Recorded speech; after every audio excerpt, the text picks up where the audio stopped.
ప్రజల ఆశలకు అనుగుణంగా చంద్రబాబు పాలన ఉంటుందని దేవాదాయ శాఖ మంత్రి ఆనం రామనారాయణ రెడ్డి తెలిపారు. మంత్రి నారాయణ నివాసంలో ఎమ్మెల్యేలతో మంత్రులు నారాయణ, ఆనం రామనారాయణ భేటీ అయ్యారు. జిల్లాల సమస్యలు, అభివృద్ధిపై సుదీర్ఘ చర్చలు జరిపారు. ఉమ్మడి నెల్లూరు జిల్లాలో అపరిష్కృత సమస్యలపై చర్చించినట్లు తెలిపారు. జిల్లా అభివృద్ధిపై అధికారులతో చర్చించి కలిసికట్టుగా పనిచేస్తామని అన్నారు. పార్టీ బలోపేతానికి జిల్లా అభివృద్ధిపై దృష్టి సారిస్తున్నామని తెలిపారు. జిల్లా మంత్రులు, ఎమ్మెల్యేలు, ఎంపీల ఐక్యతతో కలిసికట్టుగా పనిచేస్తున్నామని మంత్రి ఆనం రామనారాయణ రెడ్డి పేర్కొన్నారు. చేసిన పనులు డబ్బులు ఇవ్వలేదు, దండినటువంటి ట్యాక్సులను కూడా డైవర్ట్ చేసేశారు. ఏ శాఖలో ఎంత డబ్బు ఉందనేది కూడా ఇవాళ అర్థం కాని పరిస్థితుల్లో డైవర్సిఫికేషన్ ఆఫ్ ఫండ్స్ని చాలా పెద్ద ఎత్తున చేసి ఆ ప్రభుత్వం దుర్వినియోగం చేసింది. వందలు కాదు, వేల కోట్ల మీద ఈ దుర్వినియోగం ఇవాళ కేంద్రీకృతమవుతూ ఉంది.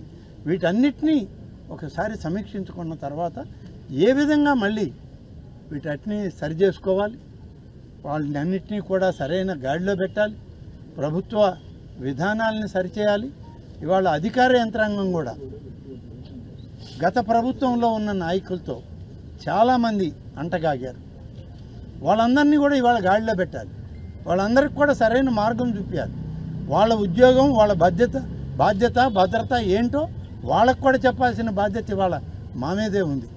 కాబట్టి ఇవన్నీ కూడా కొద్ది కాలంలో సర్దుబాటు చేసుకొని మంచి ప్రణాళికతో ఈ రాష్ట్రంలో అభివృద్ధి చేయడానికి, మరి ముఖ్యంగా ఈ జిల్లాను అభివృద్ధి చేయడానికి అందరం కలిసి చేయడం జరుగుతుందని చెప్పి తెలియజేస్తుంది. త్వరలోనే ఇప్పుడే మన మంత్రి గారు ఇరిగేషన్ మినిస్టర్ గారితో కూడా మాట్లాడారు. ఇప్పుడు మేము మాట్లాడాం, మొన్న కూడా ఆయన మాట్లాడారు, నిన్న కూడా చెప్పాం. మనకు ఉన్నటువంటి ఇరిగేషన్ శాఖ మంత్రులు శ్రీ నిమ్మల రామానాయుడు గారు, వారిని మన జిల్లాకు ఆహ్వానించి మొదటగా అసలు ఇవాళ భద్రత ఉందా లేదా, భారీ ప్రవాహం వరద వస్తే నెల్లూరు జిల్లాకే కాదు తమిళనాడుకు కూడా దాహార్తి తీర్చేటువంటి life line project Somasila project, 78 టీఎంసీల ప్రాజెక్టు, అదే ప్రశ్నార్థకమైంది. ఇవాళ గతంలో అన్నమయ్య ప్రాజెక్టు డ్యామేజెస్తో వచ్చినటువంటి ప్రమాదం ఇప్పటికీ కనీసం 10% కూడా వాళ్ళు రెక్టిఫై చేయాలి. అంతేకాదు ఇవాళ సోమశిల ప్రాజెక్టుకు వరద వస్తే మనం చేయాల్సిన ఫ్లడ్ గేట్లు ఎత్తాలి. ఫ్లడ్ గేట్లు ఎత్తడానికి అవి లేట్లేదు. కారణం గడిచిన 3-4 సంవత్సరాలుగా ఫ్లడ్ గేట్లు ఎత్తడానికి వాడేటువంటి రోప్ సిస్టమ్ని గ్రీసింగ్ చేయడం లేదు. గ్రీసింగ్ చేయడానికి డబ్బులు ఏమంటున్నారు, కనీసం ఆ ఇనప రోపులకి గ్రీసు పూస్తే గేట్లు లేస్తాయి, గ్రీసు కూడా పోయలేదు.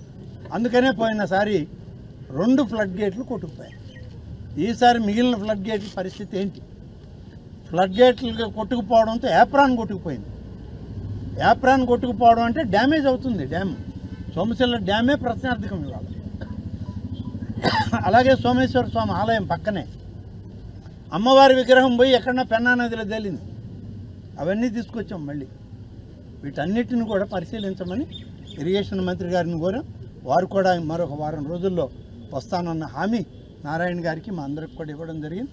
వారు వచ్చినప్పుడు ఇంకా కొంచెం క్లారిటీతో ఈ యొక్క పనుల గురించి మాట్లాడడం జరుగుతుంది.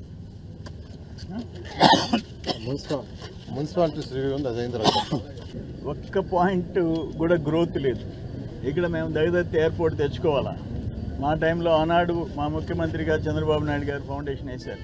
ఇటు దుగ్గరాజపట్నం పోర్ట్, ఇక్కడ ఎయిర్పోర్ట్. అట్లే కిసాన్ ఎస్సీజెడ్ ఇప్పుడు పివి నరసింహారావు గారు